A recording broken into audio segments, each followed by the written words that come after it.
Wow, I cannot believe I have to make this one either. In 2020, a bunch of idiots in Rochester, New York decided to tear down a statue of famous abolitionist Frederick Douglass. Though the vandalizers were never caught, many on the left considered Douglass to be a quote, Uncle Tom, due to the Republican Party in recent years using Douglass as a symbol for African Americans in the party. In today's video, I attempt to defend Frederick Douglass, which turns out is pretty easy because there's not much wrong with him. But here I go. Part 1. Pre-Civil War Douglass. As many already know, Frederick Douglass is the best known for his autobiography, The Narrative of the Life of Frederick Douglass. Within the book, Douglass describes his life from birth as a slave in Maryland. Though the narrative in its whole is amazing, I'm going to just talk about a few things in the book that stood out to me. For instance, the narrative starts out that Douglass doesn't know his real date of birth, and therefore he just chooses a random date for it, which is February 14th. Frederick also believes that his father was his owner, implying that his mother was raped by his owner. Worse yet, one of his earliest childhood memories was his aunt being whipped. The cruelty did not end there. Throughout his life, Frederick described some tragic interactions. For instance, one of Douglass's master's wives starts to teach him how to read, which in most states was illegal at the time. After Douglass learns a few small words, Douglass's master disapproves and even states that, quote, if slaves could read, they would not be fit to be slaves. This interaction shows the importance of education to Douglass, and from there Douglass dedicates much of his childhood to acquiring the ability to read. Later, Douglass's master dies and he's eventually sold like cattle. Douglass even notes that the slaves and the animals were seen as his master's most valuable assets. In Douglass's new life, he works as a field hand and is whipped on a weekly basis, even if he didn't do anything wrong. This is all in the name of discipline. Douglass eventually works in a shipyard where he is routinely ridiculed and harassed by the white workers. This was unfortunately not uncommon for the time because many white industrial workers were worried that slavery would replace them. This is a belief that was most common in the Irish community, as the Irish were the lowest wage workers and felt that slaves could replace them. In fact, the Irish were a huge reason why the New York draft riot started, but that's a story for another day. Back to Douglass. Douglass's harassment was so bad that one of his co-workers almost tore his eyes out.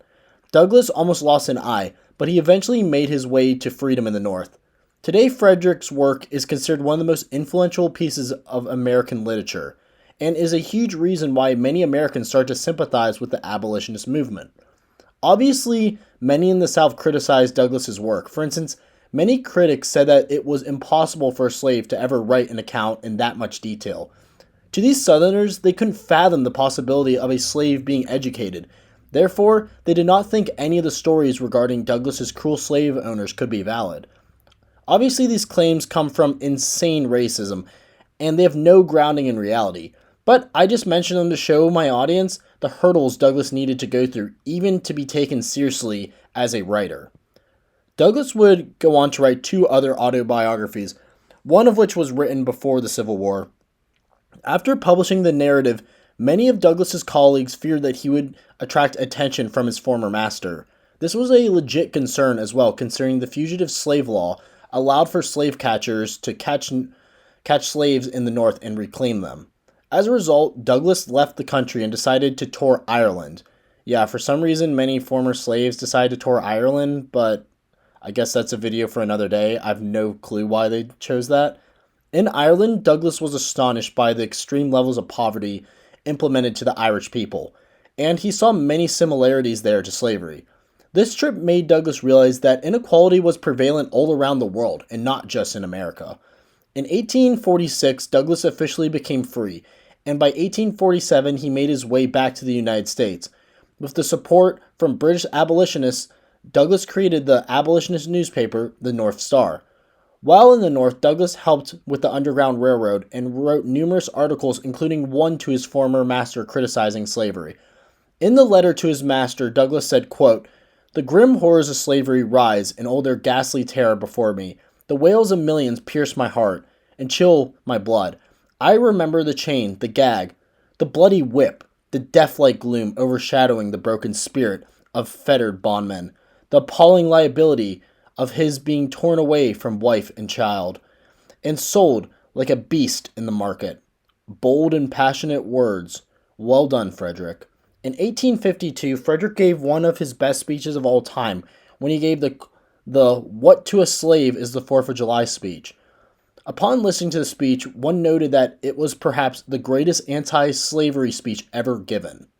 After Douglass became a huge advocate for African Americans' education, Douglass noted that African Americans' facilities were far inferior than their white counterparts, and he became one of the earliest advocates of school desegregation. But before the Civil War, Douglass became such a notable figure that some of his colleagues recommended that he run for Congress, yet he ended up not running for office because of the risk that could pose to him. Either way, I do not understand where there is any stigma with Frederick Douglass, because as seen by the evidence provided, he's an extremely notable man who escaped slavery and almost became a United States congressman. Part 2. Women's rights. An aspect of Douglass's life that many of you might not have heard of is how Douglass was one of the earliest advocates for women's rights in the United States. In 1848, Douglass was the only black person to attend the Seneca Falls Convention. For those who don't know, the Seneca Falls Convention was the first women's rights convention. Within the convention, men and women discussed a plethora of women's rights issues, including women's voting rights, social issues, and the role of women in regards to religion. The Seneca Falls Conference inspired many other famous women's rights conferences across the United States, including the National Women's Rights Conferences in Worcester and Rochester Women's Rights Convention. During the Seneca Falls Convention, a woman named Elizabeth Cady Stanton asked for the conference to pass a resolution which would ask for women's suffrage. Despite the convention being a women's rights convention, many attendees were still apprehensive of the idea of women voting. Despite the opposition, Douglass spoke out in favor of women's suffrage, claiming that he could not accept the right to vote as a black man if women were also denied the right to vote. After Douglass's words, the convention voted in favor of the resolution. After the convention, Douglass used his newspaper, the North Star, to advocate for women's suffrage, and in many ways, he was the first notable newspaper to advocate for such a controversial issue. This is now where we start to see critics of Douglass emerge. After the Civil War, Douglass was obviously a huge advocate of the 15th Amendment, because it would give voting rights to African American men who were former slaves. However, many of Douglass's allies argued that blacks and women should join forces and advocate for a universal suffrage 15th Amendment. People who do not like Douglass claim that he was a sexist because he didn't advocate for universal suffrage right away. But as seen above, Douglass was an advocate for women's rights for decades. The fact is, Douglass knew that there was not enough universal support for both women's and African American voting rights, and therefore, like a good politician, he needed to take gradual steps towards freedom. If Douglass were to advocate for universal suffrage, there's a possibility that the 15th Amendment doesn't get passed at all, and it's possible that the 19th Amendment would have been delayed decades. Douglass acted correctly in the situation, and even after his refusal of including women's suffrage in the 15th Amendment, Douglass continued to advocate for women's rights for decades to come. Part 3. Douglass in Wartime. Though Douglass is best known for his actions prior to the Civil War, I personally believe some of his greatest feats come during the war. As mentioned in my Defense of Lincoln video prior to the war, President Lincoln was a huge advocate of the American Colonization Society. To Lincoln and many abolitionists, there was too much racism in the United States, and they truly believed African Americans would never be fully integrated into American society. Yet, Douglass felt differently. He believed that with the government's support, the American populace could change their stance. He petitioned President Lincoln throughout the war to reconsider his stance on colonization, and by the war's end, President Lincoln had completely shifted his stance on colonization. Douglass continued to advocate for anti-colonization policies, and he ended up advising 3 presidents to halt colonization efforts. Many of our black friends today can trace being able to stay in the United States back to Douglass's good work. Moreover, Douglass was also a strong advocate for President Lincoln to change the goal of the war from preserving the Union to ending the institution of slavery. After Lincoln gave the Emancipation Proclamation, Douglass shifted gears and began to advocate for blacks to fight for the Union. To Douglass, he believed that any true war against slavery should provide the opportunity for former enslaved people to fight against their oppressors. After publicizing his beliefs, Douglas did an excellent job recruiting for the 54th Massachusetts. Frederick's son even joined the regiment but never saw combat. Throughout the war, Douglas had President Lincoln's ear and gave the president excellent advice on how to best treat black soldiers. Despite being a constant advisor to Lincoln, in the presidential election of 1864, Douglas supported radical Republican John C. Fremont. For some reason, a lot of people like to criticize Douglas for this because criticizing President Lincoln is a capital offense in their minds, but we also need to keep in mind that at this time, Lincoln was not openly advocating for black suffrage, so any criticism of Lincoln at the time seems like fair game to me. Yet, after the election, Douglas started to help Lincoln in advocating for the 13th Amendment. This is way off topic, but there's a loophole in the 13th Amendment which allows for forced work if you're in prison. Unfortunately, many writers of the Constitution would not have the foresight to realize that this clause could further enslave African Americans through what's called the Black Codes, which would put them in prison for ambiguous amounts of time. Anyway, as shown above, Douglas did not do anything controversial during the war. And again, he should not be canceled. Part 4. Post-war Douglas. As mentioned already, after the war, the 13th, 14th, and 15th Amendments were added to the United States Constitution. These amendments finally gave African Americans equal rights under the United States Constitution. Despite these strides, groups such as the Ku Klux Klan, Red Shirts, and White League all became very active in the South, all with the goal of ensuring freed slaves could not execute their constitutional rights. In many ways, these white nationalist groups became military wings of the Democratic Party. At the same time, Douglas became the president of the Freedmen's Savings Bank, which was a bank created to collect the savings of newly emancipated slaves as an attempt to bank the unbanked. Unfortunately, this bank was ripe with fraud, and it eventually failed in 1874. But that wasn't Douglas's fault. He came after all the fraud allegations came out.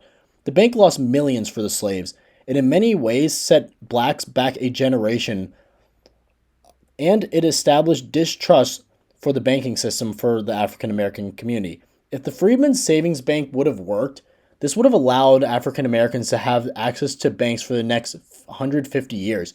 And who knows what they could have accomplished if they were given the access to banks. Anyway, seeing the violence of the South, Douglas publicly endorsed Ulysses S. Grant for president. Once elected, Grant used Douglas as a valuable tool for race relations in the United States. Douglas was appointed on a presidential commission to investigate whether the United States should annex Santo Domingo, or modern-day Dominican Republic. Ultimately, this plan was barred by the Senate, but it does pose an interesting alternate scenario of what if the United States annexed the Dominican Republic and started to send slaves there? It could be like an all-black state in the Caribbean. Kind of interesting. In 1872, Douglas became the first African American in United States history to be nominated for vice president. Though the party who nominated him was called the Equal Rights Party, and their presidential candidate was a woman named Victoria Woodhull, I do think that this is an interesting fact about the man. Despite the nomination, Douglas did not acknowledge it and did not campaign on behalf of the Equal Rights Party. After the Freedmen's Savings Bank failed in 1874, Douglas's newspaper, the New National Era, also failed. In 1877, Douglas was appointed to be the U.S. Marshal for the District of Columbia. Though Douglas saw honor in the job, many of his colleagues urged him to resign because Douglas was never invited to introduce visiting foreign dignitaries to the president, which historically is one of the duties of his role. Despite this, Douglas refused, claiming that he did not see any overt racism done to him. This is what brings me to the biggest criticism of Douglas today, and the claim that he is a, quote, Uncle Tom. To many, Douglas expressed views which were almost complacent with the society around him, and therefore he did not push the envelope to racial equality. I can go on a huge tangent and explain how his literature literally changed the perception of slavery for thousands of Americans, or how Douglas was the first African American to accomplish insane feats, but I would be wasting my time, and frankly most of you already know this, either from prior knowledge or from the video. The real reason why people hate Douglas is because he currently is used as a symbol for the Republican Party. Throughout the years, various statewide GOPs have used Douglas's name for fundraisers. Notably, each county have what's called a Lincoln Douglas dinner, which are historically the largest fundraisers of the year for Republican county parties. Moreover, the RNC has created the Frederick Douglass Society as a wing for African American Republicans. Many see Douglass's name associated with the Republican Party and assume that he was a horrible person just because they don't like Republicans. So, this now brings me to the question, should the GOP use Douglass's name for fundraisers? Well, why not? Frederick Douglass was a Republican, and he clearly is an inspirational figure that we can all get behind. Heck, just look at his accomplishments. Just because you might not agree with the party today does not mean that the party has no right to use former members for fundraising purposes. I have no issues with the Republican Party using Lincoln or Douglas's names to fundraise. And if you get mad about it, you seriously need some new material because that's some first world problems right there. Like, come on, y'all. Douglass was awesome. He was the first African American to ever receive a vote from a major party for president. He helped the Exodusters leave the racist confines of the Reconstruction South to gain land out west. Most of that land was free, and he became the United States minister to Haiti. Douglass is so notable that these three accomplishments would be the best thing to happen to anyone in their life. But these are just the last 7 years of his life. Yeah, he's that accomplished. So in conclusion, should we ever cancel Frederick Douglass? Hell no. He's probably one of the top 10 civil rights figures in world history, nonetheless United States history. So if you see a bunch of idiots trying to say that Frederick Douglass's statue should come down, or if you see a local school board trying to ban the narrative of the life of Frederick Douglass, show them this video and hopefully they'll know better. Thank you for watching. Remember to like and subscribe. If you have any other ideas on in defense of videos, please let me know in the comment section. I might be doing in defense of Sherman next, but I'm still not decided. It's really a week-to-week thing with me. I honestly have no idea. So if you guys want to see someone specific, please let me know, and I'll try to give it a go. But I do have to say I don't know if I want to do Confederates just because it's really hard to defend them, and I don't want to be the YouTuber who's known as defending Confederates guy. Okay, thanks guys. Have a great day. Bye.